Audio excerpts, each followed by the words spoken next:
கொல்லங்கோடு அருகே motor cycle விபத்தில் வாலிபர் பலி. கன்னியாகுமரி மாவட்டம் கொல்லங்கோடு அருகே உள்ள அடைக்காகுழி பகுதியைச் சேர்ந்தவர் ரிஜோ, வயது 35. இவர் என்ஜினியரிங் முடித்து வெளிநாட்டில் வேலை பார்த்து வந்தார். இந்நிலையில் விடுமுறைக்கு ஊருக்கு வந்த ரிஜோ சொந்தமாக வீடு கட்டும் பணியை தொடங்கியுள்ளார். சம்பவத்தன்று ரிஜோ வீட்டு வேலைக்கு தேவையான பொருட்கள் வாங்குவதற்காக மோட்டார் சைக்கிளில் ஊரம்பு நோக்கி சென்று கொண்டிருந்தார். அப்போது அவர் சூடால் பகுதியில் சென்றபோது திடீரென மோட்டார் சைக்கிள் நிலை தடுமாறி முன்னால் சென்று கொண்டிருந்த வாகனத்தின் மீது மோதியது. இதில் தூக்கி வீசப்பட்ட ரிஜோ படுகாயமடைந்தார். உடனே அவரை அக்கம் பக்கத்தினர் மீட்டு திருவனந்தபுரம் அரசு மருத்துவக் கல்லூரி மருத்துவமனைக்கு அனுப்பி வைத்தனர்.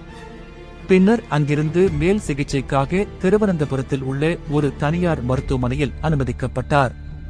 அங்கு அவருக்கு தீவிர சிகிச்சை அளிக்கப்பட்டு வந்த நிலையில் சிகிச்சை பலனின்றி நேற்று முன்தினம் ரிஜோ பரிதாபமாக இறந்தார்.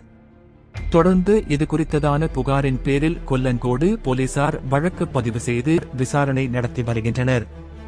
இறந்த ரிஜோவுக்கு மனைவியும் 3 வயதில் ஒரு குழந்தையும் உள்ளது.